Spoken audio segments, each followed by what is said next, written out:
HM yang chapter 22 yang mengenai error recognition. Misalnya kan kita umumnya sih kan ngoreksi jurnal yang telah dibikin perusahaan gitu, udah benar belum sama standar akuntansi yang ada. Soalnya kan setiap transaksi kan apa ya istilahnya ya, punya apa ya cara pencatatannya masing-masing gitu. Udah muncul belum?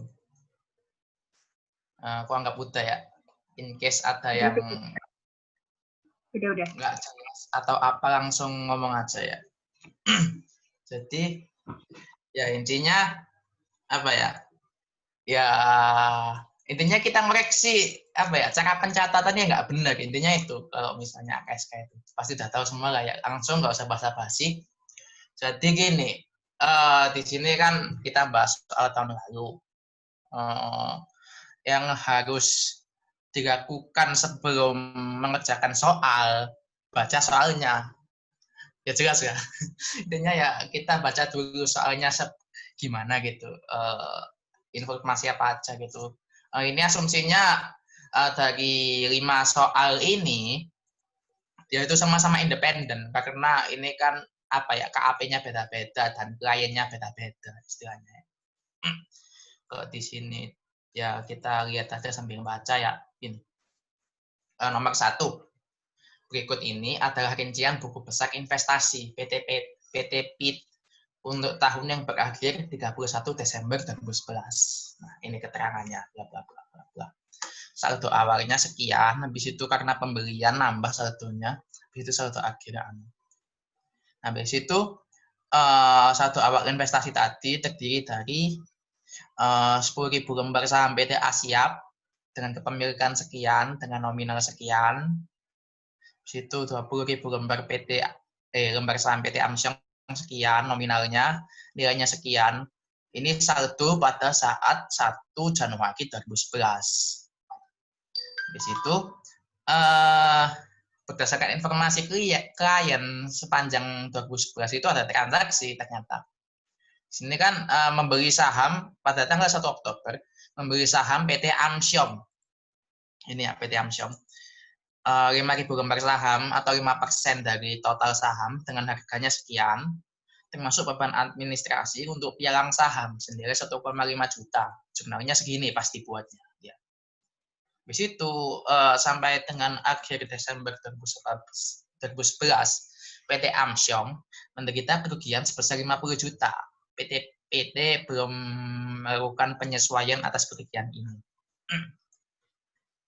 Nah, pertanyaannya adalah kita coba buat kertas kerja audit atas investasi untuk menguji kewajaran saldo investasi. Nah, habis itu yang kedua, buat jurnal yang diperlukan terkait dengan audit atas investasi tersebut. Habis itu penentuan tingkat materialitasnya katakan 2%, terus kesimpulan apa yang diambil dari investasi tadi. Wajar nggak intinya? Jadi kita cek dulu ya. Di sini kan sebenarnya kan apa ya? Pencatatannya kita cek dulu. Ini asumsi awalnya udah benar semua di saldo awal. Habis itu ada transaksi pembelian. Transaksi pembelian. Oh ya ini kayaknya agak gila sih. Soalnya seharusnya ini di debit ya. 33 juta di debit. Ini kan kamu 125 tambah ini kan 258 kan.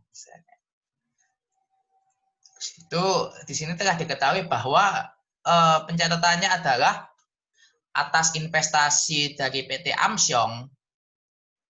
PT Amsyong kan apa ya? Dia kan ini kan nominalnya 101 terus 150. Kita langsung bikin kertas kerjanya dulu aja ya. Bentar aku stop bentar. Wait. Oh iya, langsung cek revisiannya aja ya. Soalnya aku bakal buka yang revisi. Udah ini habis itu yang Excel revisi nomor 1 mana?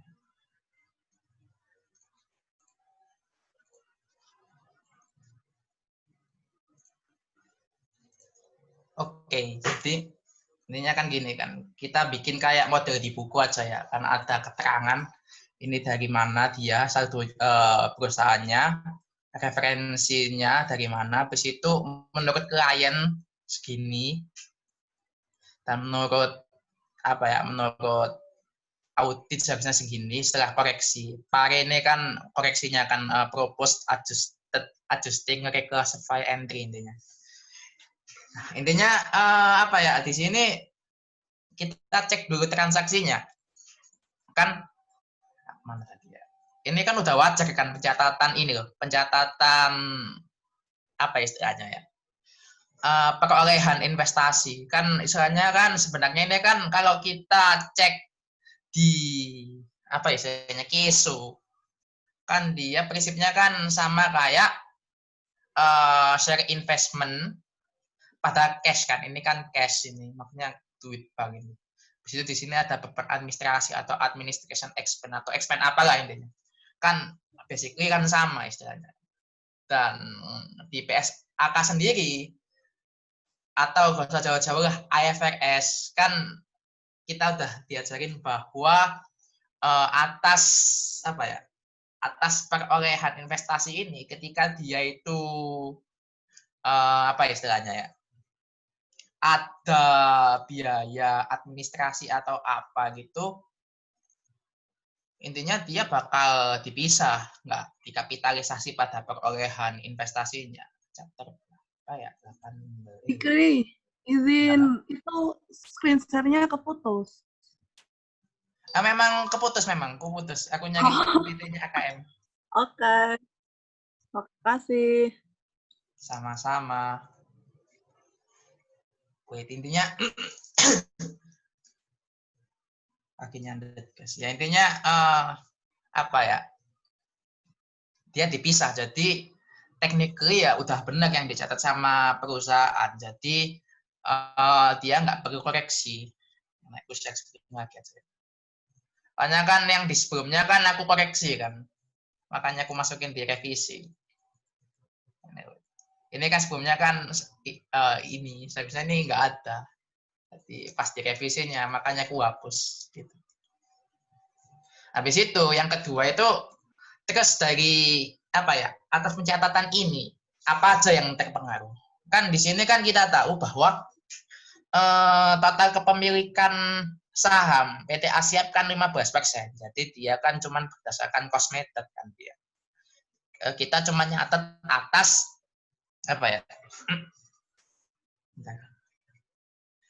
kita kan cuma nyatet atas istilahnya ya, perolehan penjualan sama pengakuan atas naik turunnya harga saham kan. Dalam artian kayak fair value adjustment itu kalau misalnya kita di AKM misalnya ya. Nah kalau misalnya konteksnya PT Amsyong, dia kan kepemilikannya kan 20%.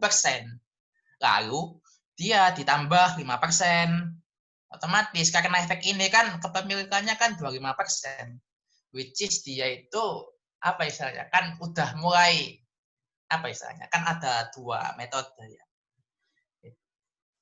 Kita ngerujuk ke AKM aja ya. Soalnya to be honest ya sebenarnya kita itu belajar AKM ya, KSK ini. Dia kan pakai equity method karena dia itu holdingnya di antara 20% sama 50%. Intinya Intinya ini loh, mana tadi? Investors proportionate share of the earnings of the investee. Maksudnya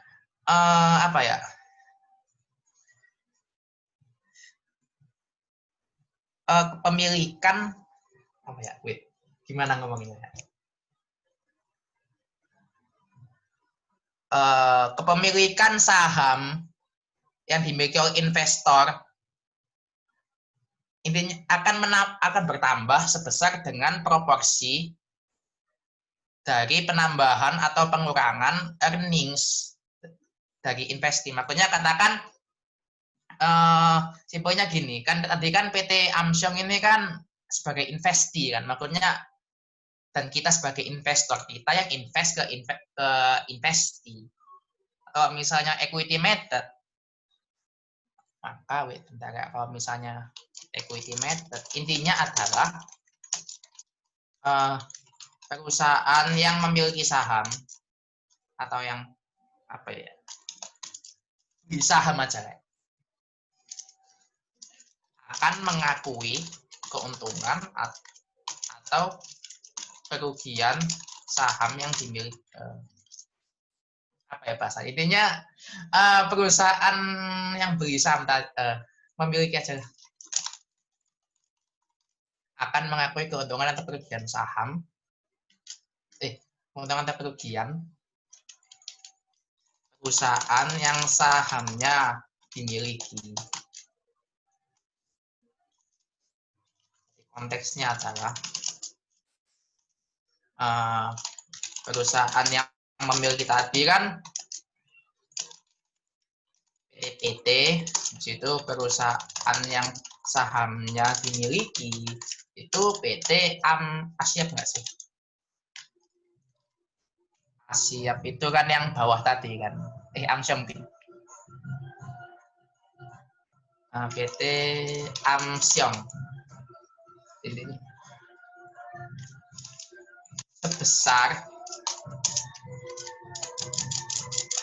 proporsi kepemilikan. Katakan gini, katakan PT Amsyong untung 50 juta. Kepemilikan PT-PT di PT Amsyong 25%. Berarti kan kita udah tahu bahwa seharusnya PT-PT mengakui keuntungan PT Amsyong. Nah, pengakuannya gimana? Pengakuannya ya pada apa istilahnya? Pada makanya akun investmentnya dia, equity investmentnya nambah, dan ini keuntungan atas investmentnya ini. Jadi kalau bisa disimpulkan, mengakui keuntungan PT Amsyong sebesar 25% kali 50 juta, berarti sama dengan 12,5 juta. Ntar jurnalnya equity investment 12.500 pada revenue atau apa tadi namanya, lupa, income revenue enggak sih, investment income 12.500. Nah, kalau misalnya bahasa Indonesianya ya sama aja, investasi kan tadi, investasi pada PT Amsyong itu aja. Atau kita ngikut ini dia cuma investasi doang dia. Jadi kita ngikut di sana aja, investasi. Berarti bawahnya apa? Laba investasi. Seharusnya in case jurnalnya ini 12.500. Nah, the question is, pertanyaan, kalau PT Amsyong rugi, ya sama aja. Dia kalau misalnya dia itu rugi ya, kita akui kerugiannya juga. Katakan PT Amsyong rugi. Ruginya berapa tadi? 50 juta enggak sih? Mana? Nah, 50 juta. Kalau misalnya rugi 50 juta, berarti seharusnya PT-PT mengakui kerugiannya juga sebesar 25% kali 50 juta sama dengan 12,5. Makanya seharusnya ada jurnal ini langsung aja. Kalau misalnya sebelumnya investasi pada laba investasi, jurnalnya kita balik menjadi rugi investasi pada investasi.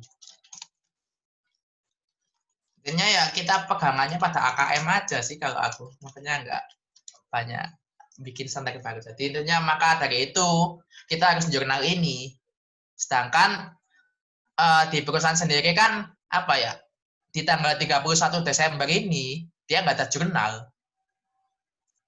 Jadi asumsinya ya kita bakal koreksi atas yang tidak diakuin ini. Makanya dia nanti ini 257 ya ini ya. 257 di sini tapi 258 500. Ini 1.500 ini beban pialang sahamnya dia ini, beban administrasinya. Ini istilahnya cuma totalnya doang, tapi agak aneh sih. Seharusnya kan intinya apa ya? Investasinya itu dipisah intinya. Udah benar di sini pencatatannya. Ya. Berarti seharusnya ini 257 sih seharusnya. Iya. Tapi ini pencatatannya benar, jadi ya makanya di kertas kerjanya totalnya 257. Tapi ya kak, apa ya istilahnya ya? Do you see something fishy nggak guys? Seharusnya kan ini 258 kan, tapi ini ku tulis 257 karena ya ini ada komentarinya atas satu awal tadi plus pembelian saham dan dia dipisahkan dia. Jadi dia nambahnya 31,5 gitu. Jadi ntar ada koreksi ini, kan ada keterangannya, karena kepemilikan saham PT pada PT Amsyong melebihi 20%, maka dia pakai equity method. Jadi ya dia mengakui kerugiannya ini tadi. Intinya itu aja sih buat yang nomor 1. Sampai saat ini ada yang mau tanya nggak? Atau ada yang bingung gitu? Itu di chat ada Wi nanya, aku bacain ya. Saya mau nanya, jadi bedain perlakuan cost method sama equity method itu di mananya aja? Dengeran nggak? Agak ngema. Aku cuma nangkep cara bedain equity method dengan cost method kapan. Bener nggak? Iya, mau nanya Ya, dong. benar. Bedanya gimana? Apa ya? Kalau aku sih, seingatku aku pernah baca bahwa ketika kan patokannya kan apa ya? Kalau aku sih patokan di Kiso sih. Intinya kan dia kalau misalnya dia itu di antara 20% dan 50%, dia udah pakai equity method istilahnya. Mana ya? Lupa aku. Nah, kalau misalnya dia kurang, maksudnya kurang itu berarti nggak sama ya, nggak sama dengan 20%. Berarti 19,999% masih pakai cost, ya. Habis itu kalau misalnya dia itu udah mencapai 20%, ya dia harus pakai itu tadi. Makanya apa ya istilahnya? Agak sulit sih, makanya cara bedainnya ya. Ya cek aja kepemilikannya gitu aja sih kalau aku. Kan kata atau mungkin yang kamu tanyakan gimana kalau misalnya tiba-tiba dia metodenya berubah. Itu sih yang patut ditanyakan. Tanyakan kalau ini kan konteksnya udah jelaskan dia udah dari awal 20%. Jadi aslinya dari sini udah pakai equity sih seharusnya. Jadi ya seharusnya perusahaan mencatat atas pengakuan ya, pengakuan. Bukan untung beneran, tapi cuman pengakuan kerugian ataupun keuntungan. Nah, cara bedainnya ya cek kepemilikannya aja. Jadi kalau misalkan dia cost method, kalau ada untung rugi itu nggak ngaruhin ya? Nggak perlu dicatat apa gimana sih? Ya, lebih tepatnya nggak perlu dicatat. Makanya ketika perusahaan anaknya nggak untung atau nggak rugi, ketika perusahaan anaknya untung atau rugi, kita nggak catat kalau misalnya cost. Tapi kalau misalnya harga sahamnya naik atau turun, ya kita catat. Karena kan tergantung perusahaan tadi kan pakai istilahnya apa ya, kan ada yang buat trading atau non trading kan kalau yang di bawah 20%. Jadi ntar seharusnya ada fair value adjustment dan sebagainya. Karena di sini kita nggak ada keterangan itu, jadi ya kita nggak bisa menggali ke sana intinya. Tapi kalau misalnya mau dirumitin lagi bisa aja dia ada fair value adjustment gitu. Terus Fikri, itu yang tadi Gimana? kamu bilang itu bukannya kalau ini equity, Amsyong kan equity method ya? Berarti harusnya ini beban administrasi pialangnya itu bukannya dijadiin dikapitalisasi ke investasi ya? Jadi jurnalnya dia ada jurnal koreksinya. Mengenai itu ya, aku apa ya di PSAK ya ataupun di IFRS saya ingatku dia nulis bahwa atas perolehan tadi bebannya itu dipisah seharusnya dipisah seharusnya loh ya. Jadi ya ini harus dikeluarin dulu. Makanya di kertas kerjanya aku gini. Atau kita juga bisa menganut apa ya ini 1,5 juta, 58.500 nanti di sini ada koreksi. tambah apa istilahnya? Seharusnya gini malah. Apa ya? Soalnya biar ininya matching guys. Tapi agak aneh sih soalnya ini sendiri pembelian kok malah dikredit gitu. Paham maksudnya? Agak ini terus apa ya? Agak aneh sih. Kan sebenarnya kan investasi ini kan beresnya kan di debit. Agak intinya apa ya? Tapi intinya benar gak? Intinya bahwa seharusnya investasinya seharusnya beban administrasi dia dipisah dia kayak ini. Soalnya kan apa ya, tanggal 1 Oktobernya beli saham dengan harganya 33 juta termasuk beban administrasi. Pas yang jurnalnya dibuat udah bener dia, udah dipisah, tapi di sininya agak aneh. Makanya aku agak skeptis sih kemarin, makanya aku tulis jadi 257. Seharusnya ya. Hanya ntar 1,5-nya bakal masuk di PNL atau profit and loss. Iya. Seharusnya sih nggak perlu koreksi, soalnya ini jurnalnya udah benar, tapi di sininya agak aneh istilahnya. Paham maksud? Tapi seharusnya apa ya, buat menyikapin itu ya.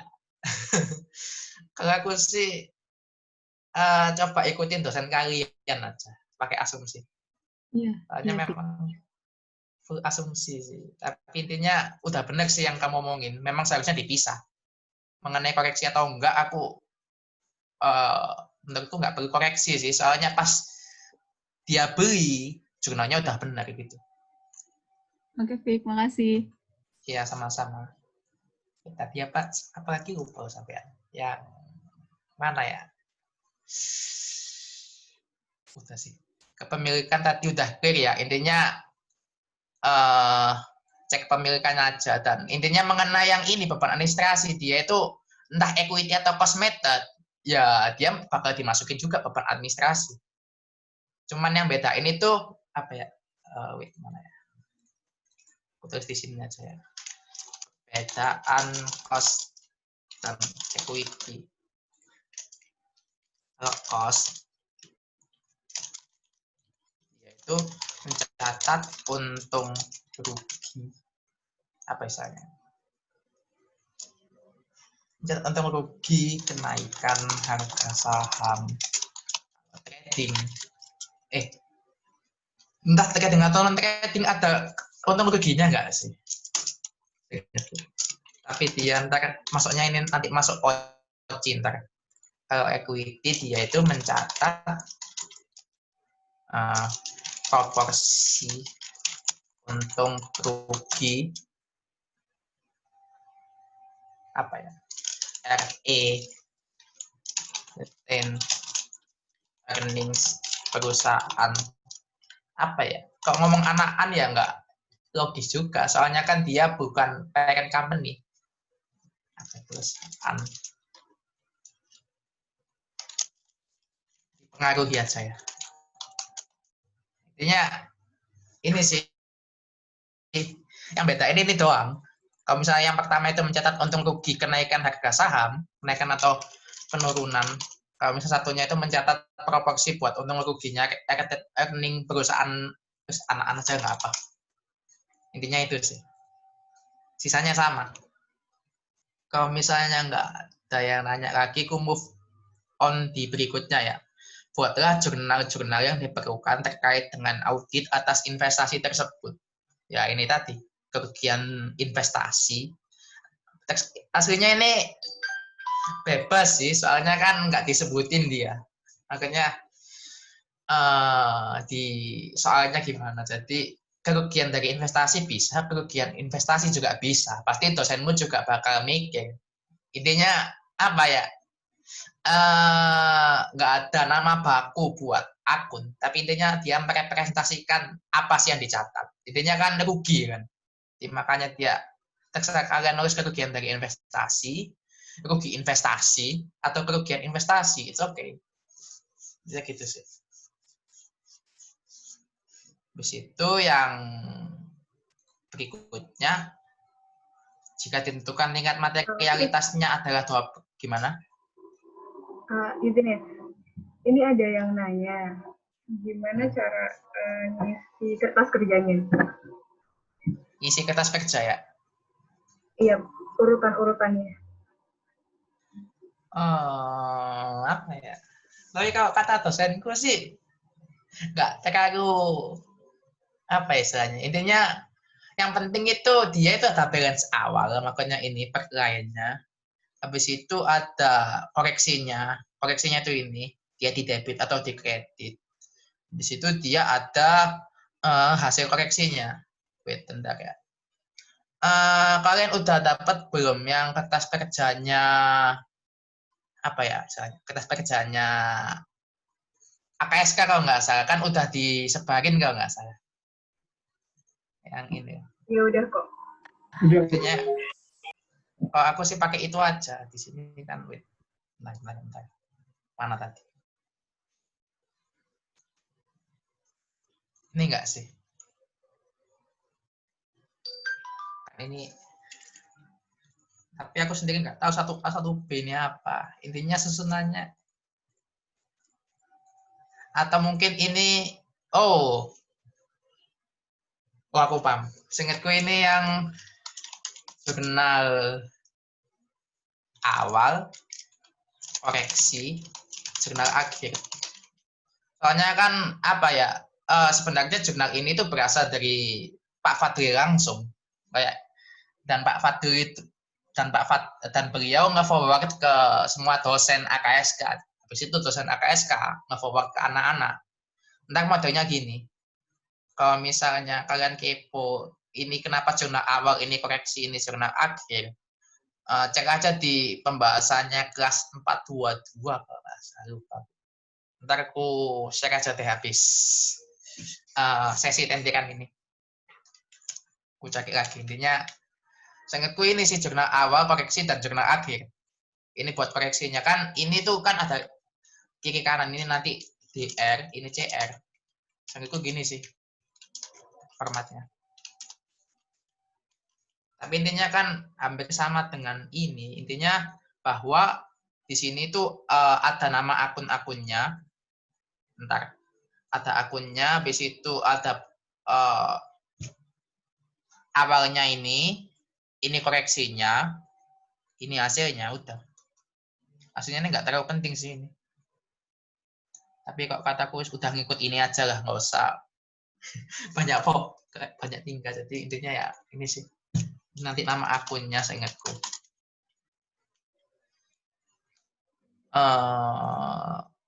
Mungkin itu sih. Ada yang mau tanyain lagi? Aku anggap udah terjawab ya. Jika ditentukan tingkat materialitasnya 2% dari satu akun, apakah kesimpulan audit saudara atas akun investasi masih wajar? Ya apa ya? Intinya kan sebenarnya kita audit itu kan apa ya? Membuat sesuai laporan keuangan biar sesuai dengan standar intinya. Pertemuan paling awal kan intinya kan audit kan buat benerin istilahnya, benerin laporan keuangan. Audit itu benerin laporan keuangan sesuai dengan standar akuntansi keuangan dengan suatu standar, yaitu standar akuntansi keuangan. Intinya ini dalam konteks ini. Nah, kalau misalnya katakan di sini kan memang kan ada kesalahan pencatatan kan ya. Ntar ya setelah kita, mohon maaf ada gangguan. Intinya adalah ketika kita ketemu bahwa ini ada salah, kita ngomong ke PT PIT, intinya, Pak ini ada salah Pak, Paknya nggak nyatet ini istilahnya. Ya, kalau misalnya PT PIT-nya benerin, ya udah nggak masalah. Nah, kalau misalnya Paknya nggak benerin, baru istilahnya kan apa ya? Perusahaannya kan nggak mau benerin pencatatan yang salah, kan otomatis hal ini nanti kan bakal mempengaruhi pengambilan keputusan misalnya. Kan sebenarnya kan ada tingkat materialitas tadi. Tingkat materialitasnya ini 2%. Selama salah sajinya 2% atau di bawahnya, dia masih dianggap wajar. Kan intinya kan salah saji. Pertanyaannya, kalau misalnya dia udah dibenerin, apakah ada salah saji?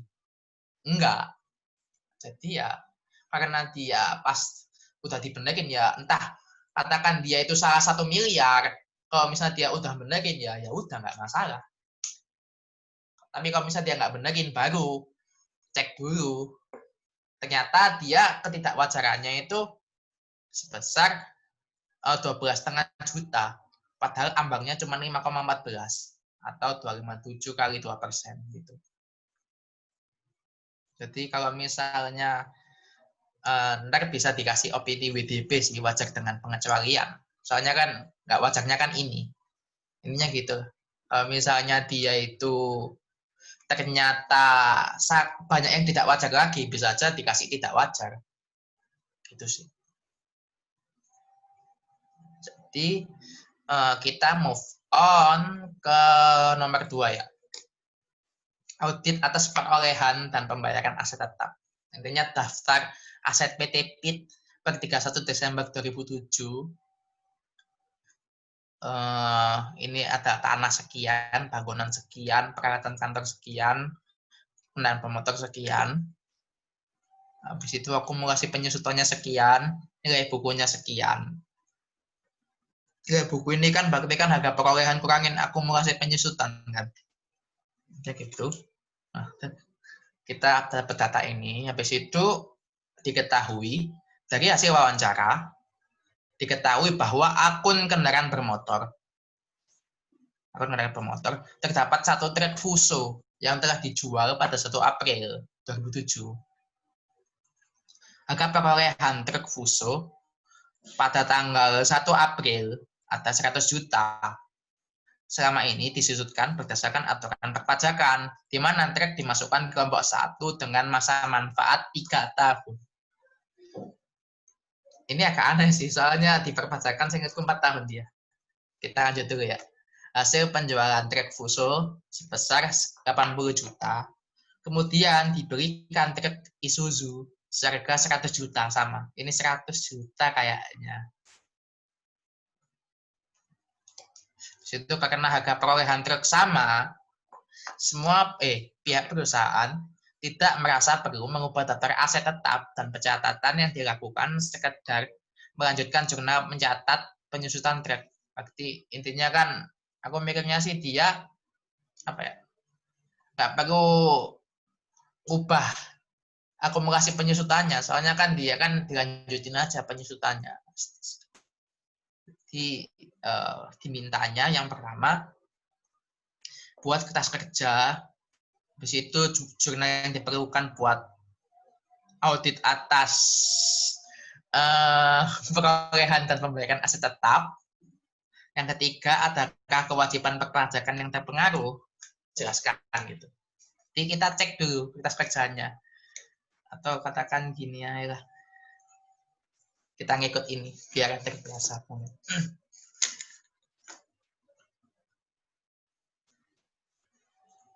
Di sini katakan wajar semua, tapi di sini diketahui bahwa harga perolehan truk Fuso tadi ininya dia perolehannya tanggal 1 April, dijualnya 2017 sama 1 Aprilnya, berarti habis itu karena harga perolehan truknya sama, pihak perusahaan tidak merasa perlu mengubah daftar aset tetap, berarti dia ngajutin dan sekadar melanjutkan jurnal penyusutan truk. Intinya apa ya maksudnya? Yang kulihat dari sini adalah dia itu nggak menghapus depresiasinya. Berarti kalau misalnya dia nggak menghapus, berarti ntar jurnalnya gimana? Pertama, kalau jual dia dapat duit berarti kas. Itu karena dia jual kendaraan, berarti kendaraan bermotor. Ini sebesar 80 juta. Di sini 100 juta. Kenapa ini 100 juta? Karena di sini kan dia jualnya kan truknya harga perolehannya 100 juta. Jadi apa istilahnya ya? Kalau misalnya di sini udah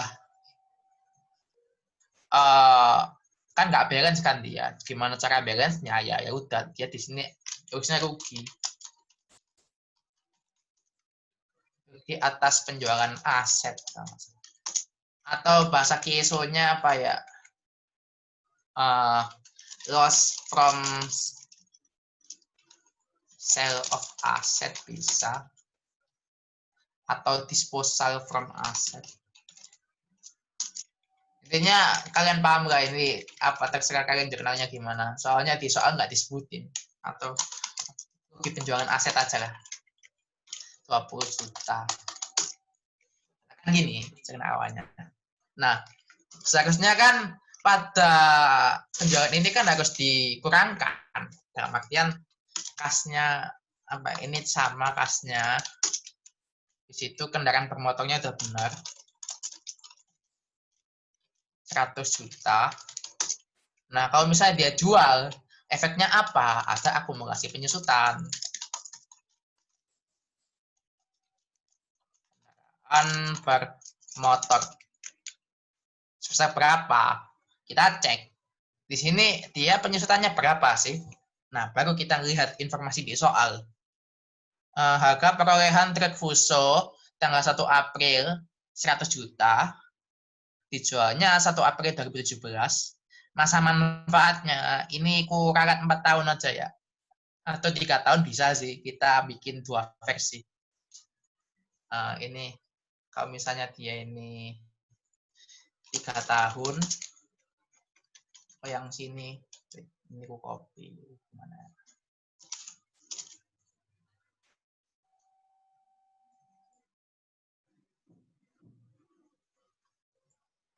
Sini sama nih DR, ini JR. Ini kalau misalnya dia 4 tahun. Kalau misalnya 4 tahun dia kan, dia udah disudkan setengahnya kan. Udah kepake 2 tahun. 1 April 2015. 1 April 2015 ke 1 April 2017. Dia udah kepake 2 tahun. Berarti ntar mana ya?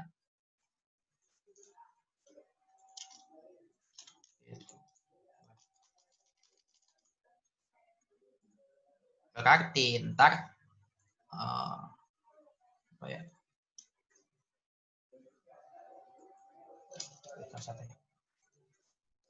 Ya ntar berarti dia udah disudutkan sebesar 50 juta.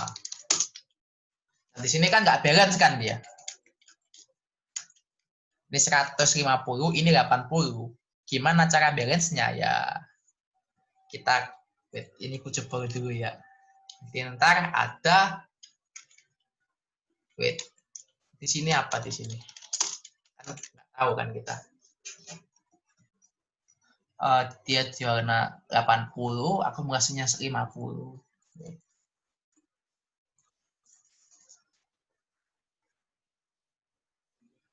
Wait.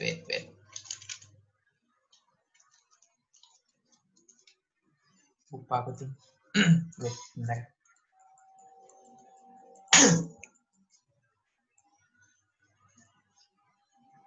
Keuntungan, wait. Bentar. Oh ya, akumulasinya udah benar kendaraan bermotor. Wait, mana ya? Wait. 80. Kasnya udah benar. Akumulasi. Oh ya, ini sangat tinggi. Nggak balance kan dia. Nggak balance-nya gimana? Dia masuk ke keuntungan sebesar 30 juta.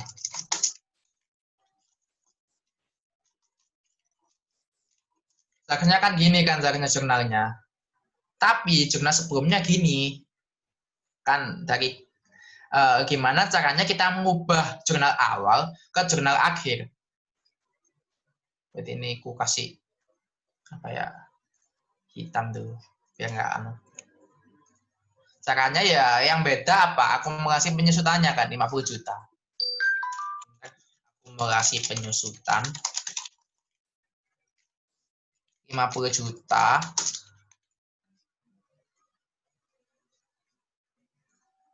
Habis itu apalagi ya yang bedain? Nggak ada rugi ya, ruginya dihapus. Rugi penjualan. Aset 20 juta. Di sini nambahin untung. Tingkat keuntungan penjualan aset 30 juta. Tingkat sisanya jadi gini. Proyeksinya gitu sih atas yang kendaraan pemotor ini. Nah, dia atas jurnal apa ya? Jurnal depresiasinya ya. Di sini kan tadi kan juga disebutin bahwa karena harga perolehan truk sama, pihak perusahaan tidak merasa perlu mengubah daftar aset dan sekadar melanjutkan jurnal mencatat penyusutan truk. Aku mikirnya sih dia itu nggak ada pengaruh karena dia itu dijual. Jadi apa ya? Ya istilahnya di akhir tahun dia bakal nyatet beban depresiasi pada akumulasi depresiasi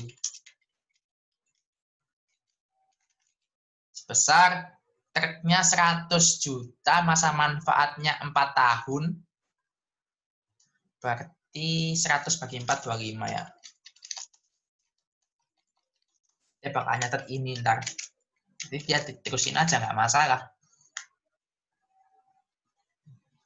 Nah, buat yang apa ya, ini atas, habis itu, ini seharusnya, dia cuma awalnya gini. Nah, seharusnya gimana? Kan, pertama, apa ya, beban depresiasinya kan sama aja dalam artian atas truk yang lama kan ada jurnal depresiasi juga dia. Maksudnya atas bagian tahun dari 1 Januari 2017 apa istilahnya? Jurnal penyusutan ini kan katakan ini 2007 ke 2008. Ini katakan tanggal 1 April.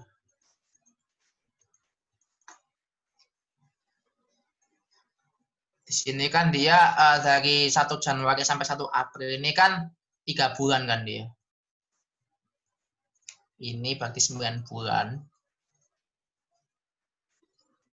Terus itu ntar tambah 10 hari ntar lahir dia. Apa ya? Terus itu di sini kan pasti bakal ada jurnal seharusnya ya. Seharusnya kan ada jurnal depresiasi pada akumulasi depresiasi kan dia. Sebesar 25 juta bagi 3. Kenapa 25 juta ini kan 100 juta dibagi dengan masa manfaat. Masa manfaatnya ini 4 tahun sama dengan 25. 25. Kenapa 3 bulan? Soalnya ya dia cuma dipakai 3 bulan. Ntar habis itu di sini ada jurnal penjualan. Jurnal penjualan jurnal jual kan aku kasih ntar ada yang tadi itu yang kas pada kendaraan bermotor ini 80, ini 100, ini rugi.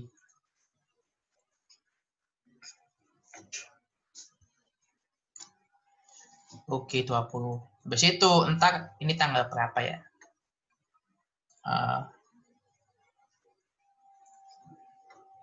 1 April juga. dia akumulasinya. Ntar tanggal 1 Desember, 31 Desember, jurnal akhir tahun, kan pasti bakal ada depresiasi juga kan dia. Ntar depresiasi, pada akumulasi depresiasi. Sama ini kan kendaraan bermotor.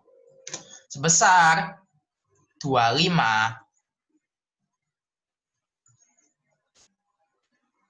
Ini ada yang salah, bentar. Bahasanya kan.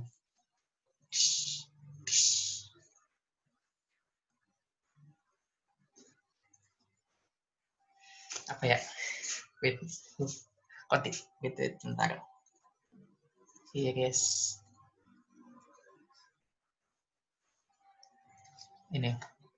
Kali 3/12. Maaf.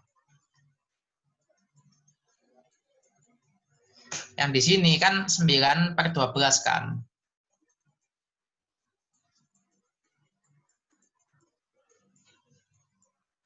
Nah. Tapi menurut perusahaan, di soal tadi kan given bahwa perusahaan tadi sekadar melanjutkan jurnal mencatat penyusutan truk. Berarti asumsinya ya, apa ya istilahnya. Aku mikirnya sih di atas jurnal depresiasinya dia udah benar, makanya dia ini kan ini berarti ini ntar seharusnya kan gini, kumulasi debt-nya ini 50, ini untung 30. Yang sini tuh seharusnya jangan disinting. Iris.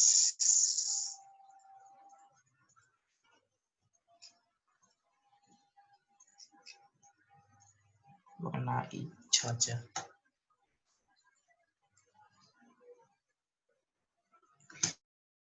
Ini tuh seharusnya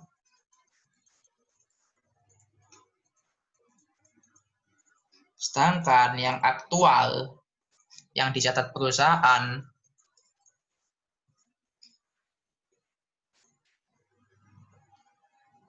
dia cuma nyatet 31 Desember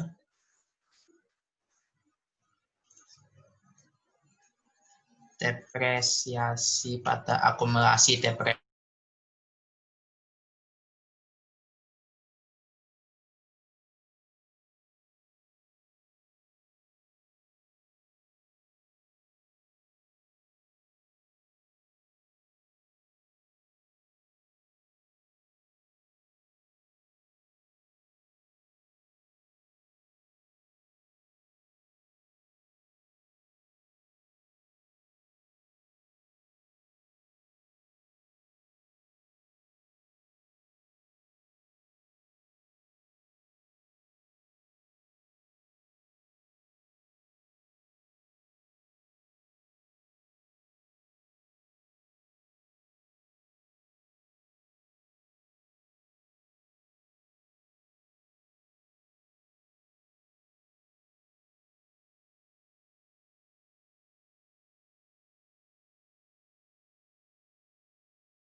Chris, ini keputus ya?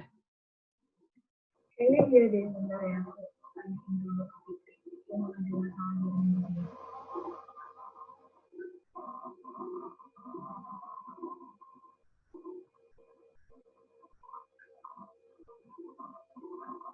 suaraku hilang. 31 Desember, Fik.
BTW guys, kayaknya agak susah di sinyal di Fikri, gangguan-gangguan gitu. Kita mau lanjut ke soal yang tadi jelasin Fikri atau mau ini loncat ke next-nya? Yang nomor 3. Ikut kamu aja, Habs. Enaknya yang mana? Teman-teman lain gimana? Kalau dari aku, prefernya lanjutkan nomor 3 sama 4 dulu. Baru misalnya, tadi kan Fikri lagi jelasin yang lain kan. Itu bisa dilanjut sama Fikri lagi. Aku jelasinnya langsung gitu ya. Jadi di nomor 3 itu kan audit atas tugas dibayar di muka. Saya yang soal ini tuh nggak terlalu seribet sebelum-sebelumnya, kayak lagi nomor 2 juga nggak terlalu seribet itu. Nah, di sini tuh diketahui sewa dibayar di muka. Itu bisa ini nggak sih? Dua layar gitu. Jadi aku buka PDF sampingnya tuh Excel. Bisa nggak share screen kayak gitu? Bisa pakai share-nya yang screen-nya, bukan PDF-nya. Jendela gitu ya? Iya. Nah, ya.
Jadi, nah,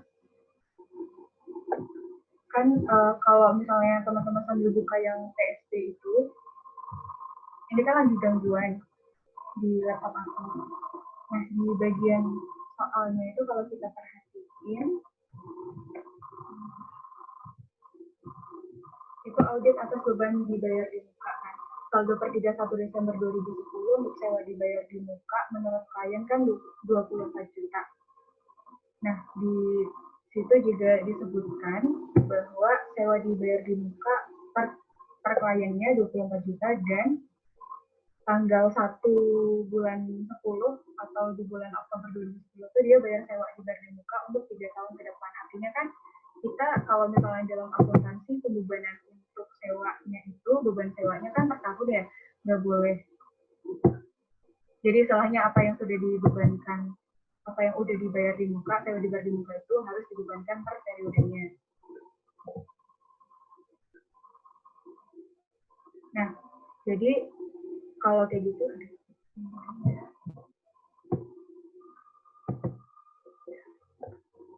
masih kedengeran nggak suaraku?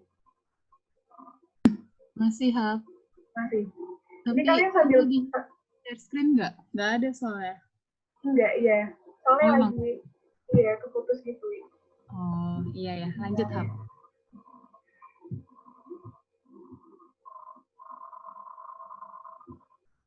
Kayaknya aku bisa gitu.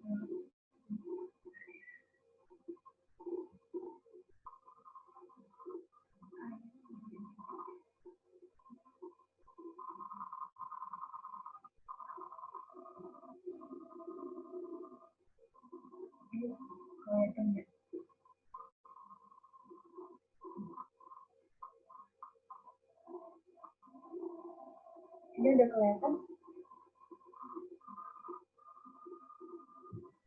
Kelihatan. Udah, Hap. Kelihatan ya? Nah, ini kan tanggal 1 bulan 10 2010 dia membayar sewa di Bari Muka untuk 3 tahun ke depan. Nah, untuk yang ini dia kan untuk 3 tahun ke depan ya, sedangkan periodenya itu per 31 Desember 2010. Nah, jadi kan yang dibebankan pas di tanggal 31 Desember 2010 cuma 3 bulan doang kan, dari Oktober, November, Desember. Jadi nanti menghitungnya adalah dari sini, ini aku pakai PSP ya, sorry aku belum bikin Excel-nya, jadi kita coba lihat aja di bagian sini, cuman aku setuju sih sama yang di PSP.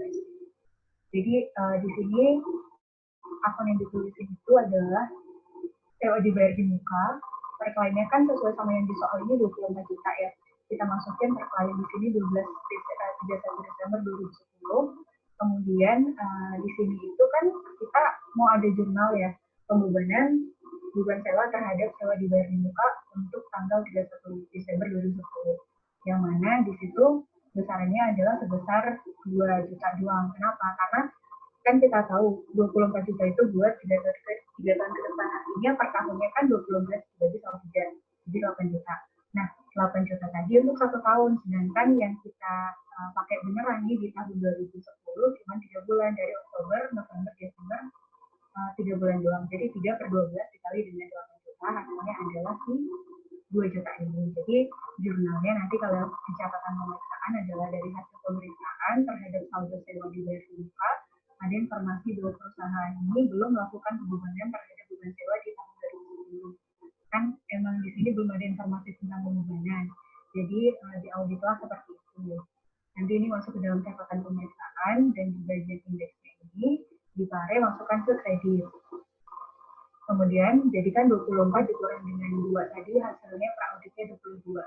Udah sih nomornya itu cuma itu aja yang paling koreksinya. Nah, ini masuk ke dalam indeks G untuk schedule yang beban dibayarkan di muka. Nah, sewa dibayar di muka itu kan ratnya ada 1. Pertama nih kita kan biasa masukin ini ya di 24 ke datanya. Kemudian tadi ada koreksi nih audit 2 di kredit, jadi kita masukin di sini, jadi per auditnya 22. Nah, biasa kayak kita biasa bikin kan. Kemudian yang pertanyaan kedua ini yang D, hitunglah kewajiban perpajakan terkait dengan transaksi tersebut. Nah, kalau misalnya di bagian sewa itu kan kita tahu sewanya ini adalah dia sewa dibayar di muka untuk yang 4 ayat 2 ya, sewa tanah dan bangunan. Jadi kan ada perpajakan, ada kewajiban perpajakan pemotongan PPh 4 ayat 2. Jadi tarifnya itu adalah sebesar 24 juta, tarif 10% dikali dengan 24 juta, jadi PPh-nya itu adalah sebesar 22.400.000 gitu ya. Nah, jadi pada saat itu kewajibannya penyetoran PPh 4 ayat 2 paling lambat 10 November dan pelaporan SPT doang. Dan itu sih untuk kewajiban perpajakan apa yang dijelasin. Kenapa di situ langsung dibayarkan semuanya? Karena memang kan kalau kita bayar pajak satu rutangnya pada saat pembayaran ya, nggak dicicil kayak akuntansi itu kita harus membebankan. Tapi kalau misalkan pajak pada saat dilakukan pembayaran itu kan memang harus dibayarkan langsung, dipotong langsung gitu kan. Maka pada saat itu si pembayar tadi harus melakukan pembayaran ini sebesar 2.400.000 itu untuk kewajiban perpajakan. Nah, selanjutnya itu jurnalnya. Jurnalnya tadi sebenarnya sesuai apa yang dimasukin ke dalam indeks G sih. Jadi beban sewa pada sewa dibayar di muka sebesar 2 juta aja. Kita lanjutkan next nomor 4 atau ada yang belum. Ini aku jelas nggak sih jelasinnya? Kalau kedengeran nggak? Agak gemas sih, tapi overall udah jelas kalau soalnya ditinggiin. Oh iya, sorry. Ini pikir udah balik kan? Tik lanjutin yang nomor ini. Oke, ya udah oke. Bentar ya. Wait. Minimize.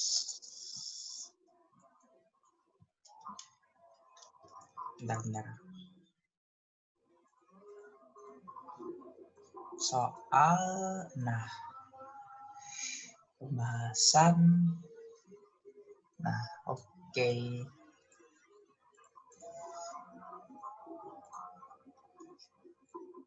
Share screen. Nah, kok nggak udah masuk ya? Udah. Intinya kan berikut adalah perhitungan stok persediaan berdasarkan kartu persediaan PT Katox pada Desember 2012. Nah, tanggal 26 Desember PT Katox menjual 10 apa ya, 10 buah celana anak dengan harga masing-masing 35.000 dengan syarat FOB shipping point. Laporan penerimaan barang menunjukkan bahwa barang diterima rekanan tanggal 2 Januari 2013. Nah, di sini kan apa ya? Kan udah jelas kan perbedaan antara FOB shipping point dengan FOB destination ya. Wait. FOB kan ada dua umumnya. Yang pertama itu ada destination. Yang kedua itu shipping point. Nah, kalau misalnya destination, dia itu apa ya, ubah kepemilikan ketika dia udah sampai di tempat pembeli. Kalau misalnya dia shipping point, udah tahu nggak, berubah kepemilikan ketika ia OTW dikirim. Pokoknya dia udah berangkat, ya udah nggak dianggap milik dia. Jadi kita kembali ke soal. Di sini kan apa ya? Di mana dia? Dia celana anak. Dia itu menurut jumlah kartu dia itu 300. Dan dia tanggal 26 Desember kan dia udah dikirim kan. Otomatis barangnya udah keluar. Karena barangnya udah keluar dan sedangkan menurut FOB shipping point dia seharusnya nggak mencatat barang yang dikirim tadi. Berarti kan udah benar. Soalnya kan kalau katakan dia ini belum dikirim, dia 310 menurut kartu persediaannya. Sedangkan di sini kan 300, dia udah dikeluarin. Barangnya udah nggak ada di gudang. Ya udah benar. Jadi karena dia shipping point, otomatis ya dia nggak perlu apa ya, dia udah memisahkan ini dari inventory-nya, jadi nggak perlu ada jumlah koreksi gitu. Dan intinya kan dia udah lebih dari cut off kan. Dia kan masih belum cut off, maksudnya masih belum 1 Januari 13, jadi ini masih dicatat perusahaan. Dia udah di-exclude dari sini. Nah, yang kedua, diketahui bahwa terdapat 15 celana panjang merupakan barang konsinyasi dari toko batik. Nah, kan seharusnya kan konsinyasi ini kan harus dipisahkan dari apa ya istilahnya?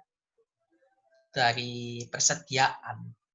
Nah, seharusnya sih ada jurnal koreksinya ini, tapi kan sementara ini kita loncatin dulu. Apa ya? Di sini kan seharusnya kan kalau konsinyasi kan apa ya? Konsinyasi. Jadinya kan cuman dia itu kan apa? Dia itu kayak harta dia. Dia itu titipan. Titipan Tuhan. Titipan penjual ke konteks ini. Berarti ya pengakuannya gimana? Pengakuannya dia itu tidak dicatat. Makanya tidak dicatat sebagai inventory. Nah, ini kan ini menurut kartu jumlah menurut kartu persediaan, makanya dia ngitung secara total pegawainya. Dia ngitung bahwa terdapat 278 celana panjang termasuk konsinyasi. Otomatis harusnya dia itu harus dipisahkan. Jadi ya the question is, pas aku nanya pembuat soalnya apa ya, intinya apa ya, pasti dia nggak mengakui inventory. Katakan nggak mengakui inventory dalam artian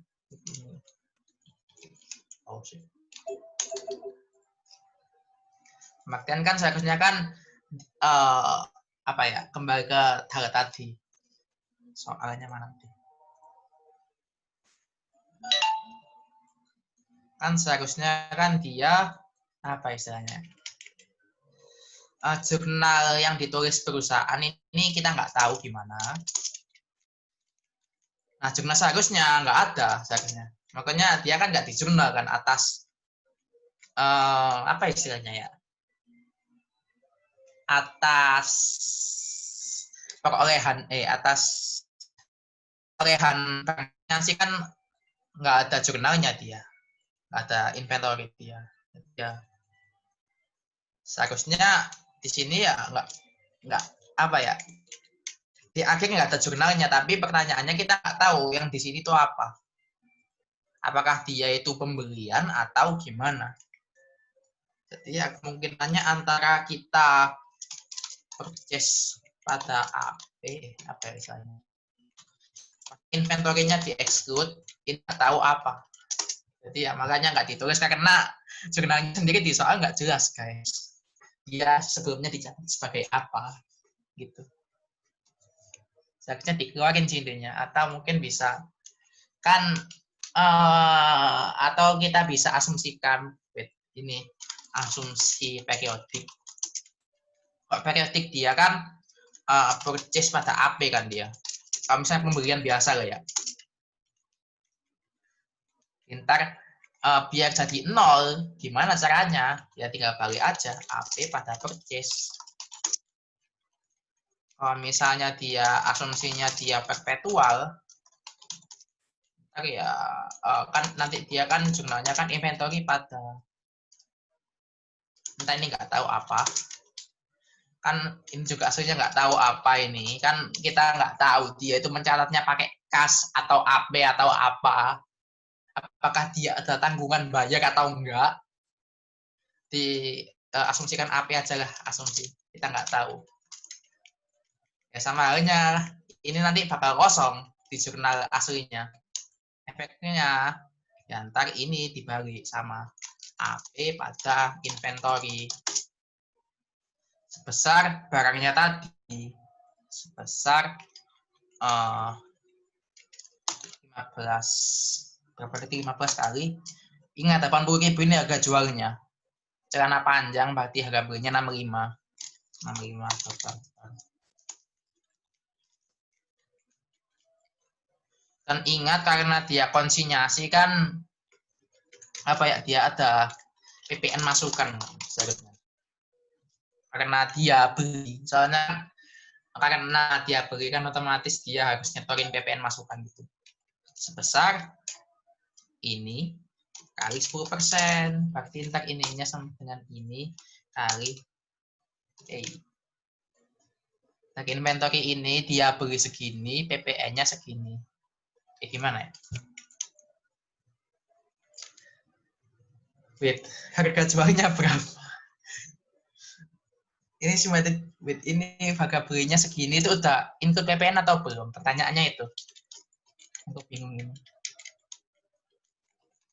Wait, kita cek pembahasan ada nggak? Wait.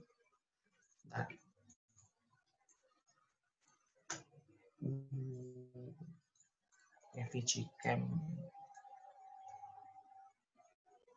PUMP PSPN Progress OAS genap jadi dapat pajak. Gimana? Nah ini sudah aku kirimin sih yang file dari Pak Abidin yang ngajar 403 sama 404. Beliau ngirim ini sih yang soal persediaan nomor 4 ini. Mungkin bisa di-share atau dibahasnya dari situ aja. Gimana? Tapi bentar lagi download di. Thank you. Yuk, sama-sama.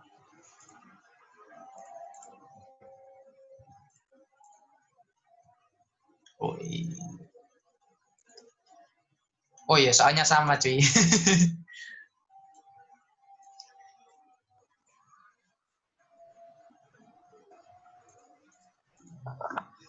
Bentar.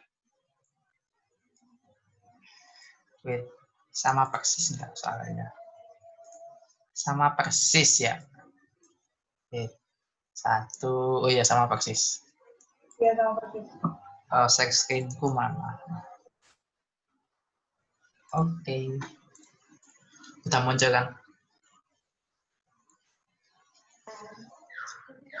Jadi kan yang kedua diketahui bahwa dia itu 15. Nomor 2, ada jurnal nggak dia? Atas celana panjang. Nah ini. Kan seharusnya kan 15 ini kan di-exclude dia. Dikurangi 15, jadi setelah auditnya 263. Situ nomor 2 lihat dia.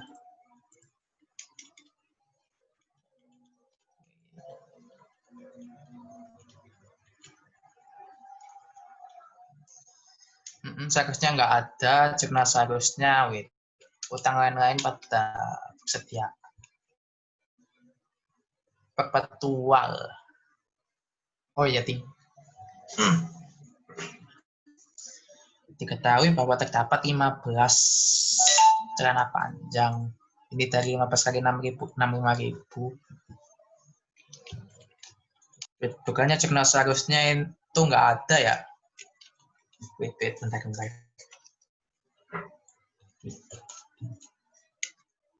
Oh.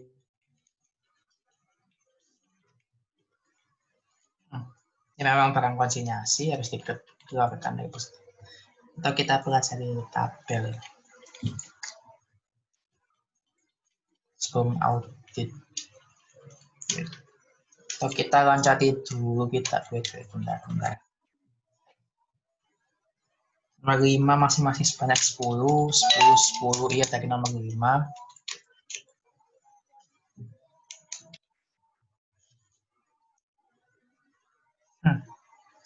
1 Desembernya, habis itu nomor kedua efeknya adalah dia harus di-exclude 15, nggak masuk. Benar. Minus 15, minus 10, 278, iya udah benar. Udah include dia. Ini di-exclude dari inventory 263, benar. Nah intinya kan aku nyoba memahami jalan pikir dari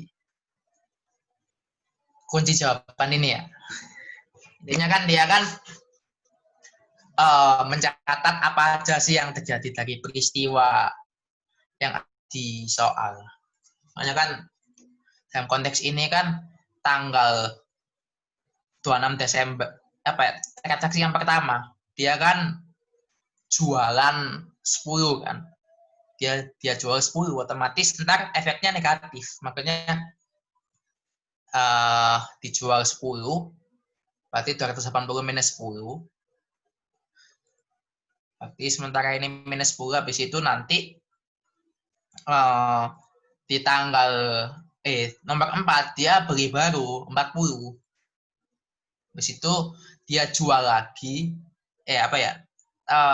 habis itu ada lagi pengeluaran besar 10 ini masing-masing sebanyak 10 potong semuanya berarti dibagikan untuk hadiah tahun baru. Berarti ntar minus 10 plus 20 totalnya 300, sudah benar. Tidak perlu ada koreksi gitu. Itu yang kedua mengenai celana dewasa, transaksi mengenai celana dewasa ini kan yang berkaitan dengan celana dewasa apa aja. Kita cek. Celana dewasa. Nah, tanggal 3. Nomor 3. Tanggal 26 Desember, toko Sira mengirim celana dewasa ke PT Katox dengan syarat FOB destination. Nilai tagihan ini telah diterima, namun barang baru diterima tanggal 2 Januari. Berarti barangnya belum datang. Berarti di kasus Desember ini belum datang seharusnya. Berarti seharusnya nambah 50 dia. Habis itu celana panjang lagi, apalagi? Celana panjang.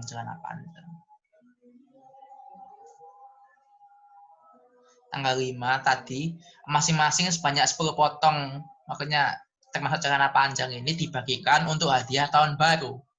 Efeknya apa? ntar dia dikeluarin dari inventory sebesar 10. Habis itu ada lagi, dia membuat jurnal penghapusan celana. Yang rencananya akan dibakar karena rusak. Berarti dia ya dihilangin. Jadi ya seharusnya 145. Maksudnya barang yang ada gitu. Seharusnya. Tapi masalahnya kan di sini kan apa ya? Dia prinsipnya kan ada yang janggal di sini. Nomor 3, dia kan celana dewasa, tapi syaratnya FOB destination. Efeknya apa? Kan dia baru dianggap berpindah kepemilikan karena ketika dia udah nyampe. Tapi di sini kan barang baru diterima tanggal 2 Januari. Seharusnya di sini nggak boleh ada, maksudnya nggak dimasukin persediaannya, nggak boleh diakuin. Maka dari itu dia harus dikoreksi, intinya gitu, sebesar 50. Kan jurnalnya ini 95, makanya setelah jurnal berarti kan bentar.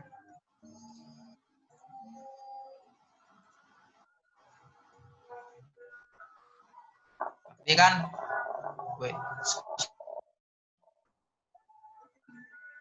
berarti kan 125 ditambah 5 di minus 10 minus 20 kan dia kan 10 min 20 95 plus 50 145 menurut kartu kerjanya. Padahal di sini barangnya belum datang.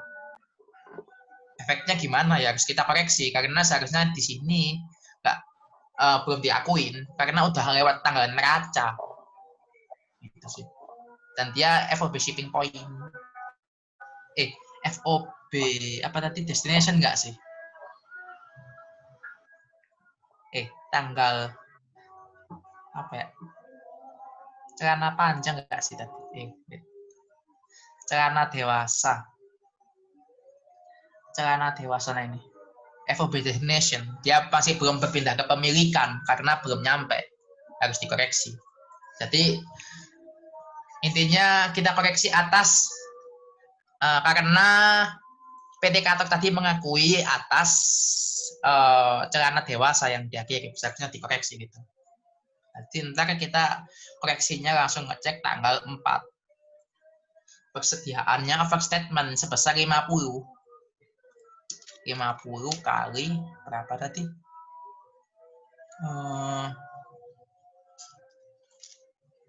Harganya celana dewasa 5.000. 225. Ini dia catatnya gini. Nama persediaan berarti kan inventory pada AP kan dia. Nah seharusnya dia nggak dicatat. Kenapa? Soalnya di sini belum belum nyampe. Jadi nggak ada inventory pada AP. Jadi makanya dia jurnalnya dibalik. Reversing entry, utang usaha pada persediaan. Di situ atas yang mana ya tadi? Atas yang dewasa udah clear. Celana anak, celana panjang sekarang. Celana panjang, ada lagi. Nah, diketahui bahwa terdapat 15 celana panjang merupakan barang konsinyasi dari toko batik. Nomor 2 ya.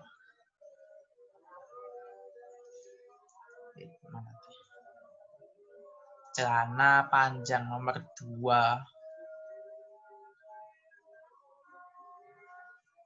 Seharusnya dia konsinyasi, dia nggak dicatat. Dicatat nggak ya?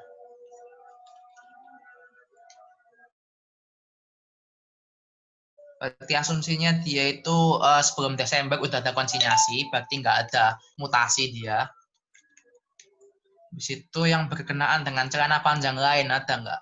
Celana panjang, nah ini. Udah ting. Celana panjang. Itu juga fix ya nomor 6. Iya, 5 dan 6. Di sini kan sebanyak 10 potong celana panjang CP03 dibagikan untuk hadiah tahun baru, berarti ntar minus 10 ntar.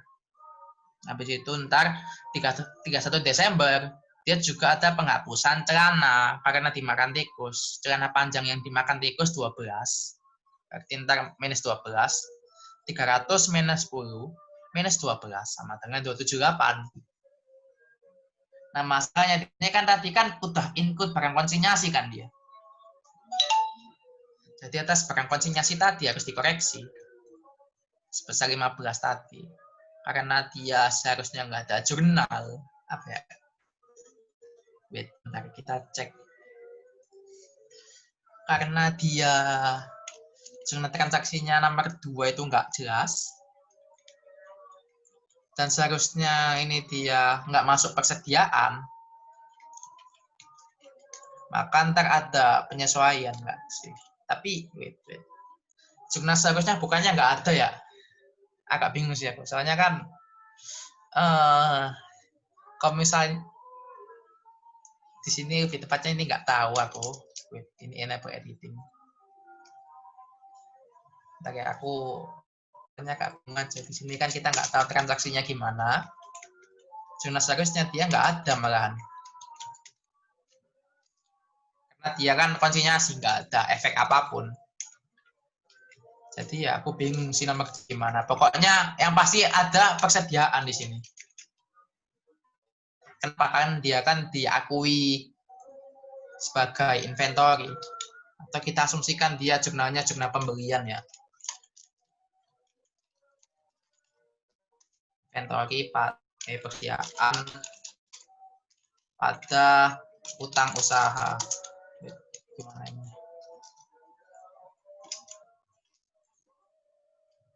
Persediaan pada utang usaha. Pemikirnya sih ini sama dengan 15 kali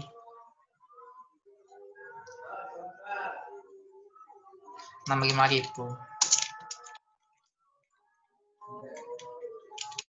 Nanti mungkin bisa ditanyain ke dosen kalian aja ya, soalnya aku bingung sih. Soalnya kan seharusnya nggak ada jurnal malahan. Makanya seharusnya 0. Tapi sebelumnya entah nyatat apa sehingga dia masuk waktu persediaan gitu. Jadi ya nomor 2 ini aku kasih disclaimer sih, aku bingung jawab apa. Itu tadi yang ada koreksinya mana tadi? Tanggal 15 ya. Karena dia dikorek apa ya? Tanggal 15 tadi mana tuh? Tanggal 15 ini. Wait.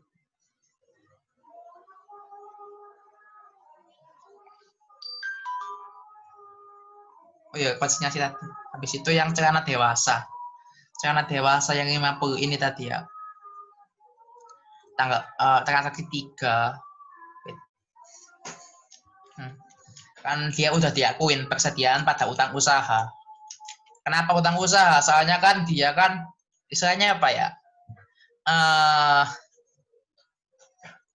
Udah ditagih istilahnya. Mungkin perusahaan mikirnya, wah akuin aja karena kita udah ada utang usaha. Tapi padahal persediaannya nggak ada. Seharusnya nggak jurnal. Jadi ya jurnalnya dibalik sih. Gitu. Apalagi habis itu. Ya. Kayaknya ini perusahaannya ini ngakuin lebih awal gitu. Padahal dia FOB destination bukan shipping point. Itu sih. Karena ada utang usaha, dia dianggapnya persediaannya hak dia. Padahal seharusnya bukan hak dia. Gitu. Apalagi ya. Sementara ini itu aja sih. Udah sih. Intinya atas koreksinya ya. Tapi mengenai yang PPN keluaran ini aku agak bingung. Udah benar sih. Makanya karena dia penjualan segini, dia ada harga jual. Kayaknya asumsi Paknya ini harga jualnya itu exclude PPN gitu. makanya dia lebih makanya nggak bingungin. Seharusnya di sini ada asumsinya nggak dia? Fikri mau nanya Iya. dong. Gimana? Itu yang kalau yang poin nomor 2 tuh yang konsinyasi itu tuh nanti gimana pas di jurnal kita pakai indeks apa sih, F ya? Di indeks nggak tahu lah indeks apa itu, nanti di indeksnya itu di parenya tuh gimana? Maksudnya pakai harga jual apa harga beli atau harga 80.000 ini? Oh, terus penyesuaiannya pakai harga beli. Soalnya kan persediaan kan dicatatnya berdasarkan harga perolehan. Pas dijual baru dia pakai harga jual kayak ini. Ini kan sebenarnya kan penjualannya kan dari 10 kali 35 harga jualnya. Katakan nomor 1 ya, penjualan biasa. Celana anak kan harganya 35 pas dijual. Tapi dia belinya berapa? 20 ribuan kan. 20 kali 10. 20 ribu kali 10. Ya, kalau penjualan nyatetnya pakai harga jual, tapi kalau persediaan nyatetnya pakai harga beli. Gitu. Ya kayak biasanya sih. Oh, HPP tuh pakai harga beli dia gitu ya? Iya. Kan pasti berarti bakal konsinyasi matching juga? Oke. Ini apanya udah bener nggak sih? Aku cek lagi. Takutnya salah. 15 kali. Konsinyasinya celana panjang ya, 65.000. 975, ya udah benar. Di sini juga 975, udah benar. Itu sih. Ada lagi yang mau ditanyakan?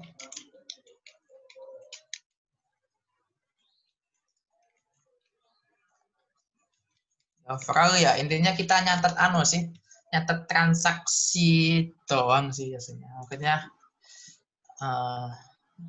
apa ya?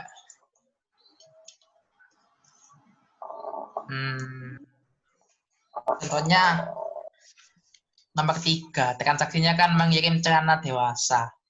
Nomor 4 belum kita bahas. Tanggal 26 Desember, PT Katox memesan celana anak dari toko bocah sebanyak 40 potong. Dia kan 40 potong 40 kali berapa ini celana anak 40 kali 20 800.000. Karena dia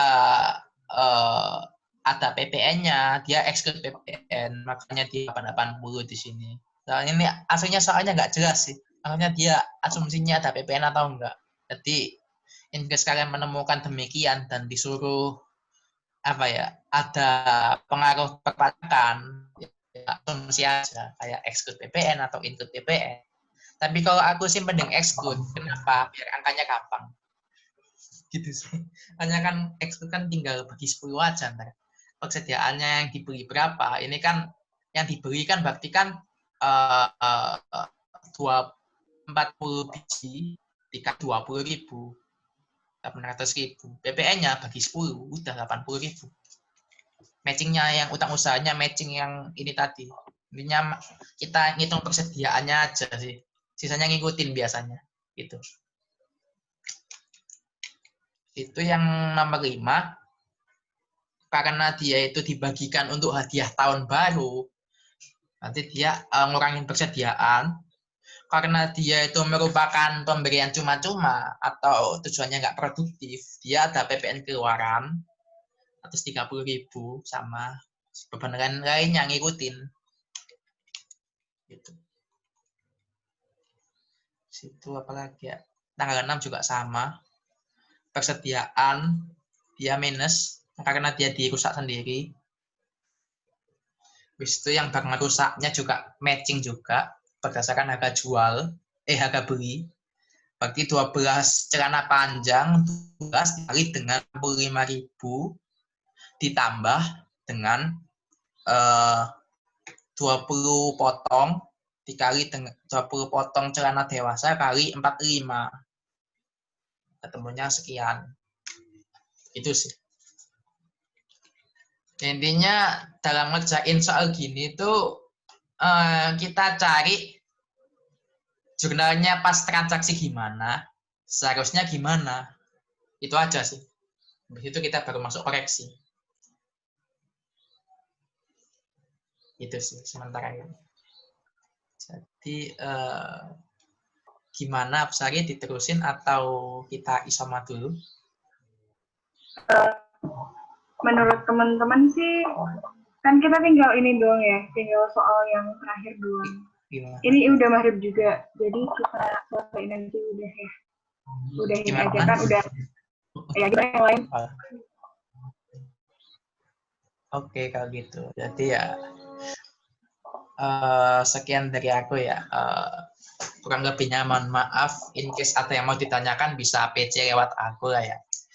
Atau mungkin CP yang bikin ada sendiri. Jadi ya sekian dari aku. Wassalamualaikum warahmatullahi wabarakatuh. Dan selamat petang atau sore. Terima kasih. Terima kasih banyak Kak Tika. Terima kasih, Fik. Terima kasih, Fik. Sama-sama.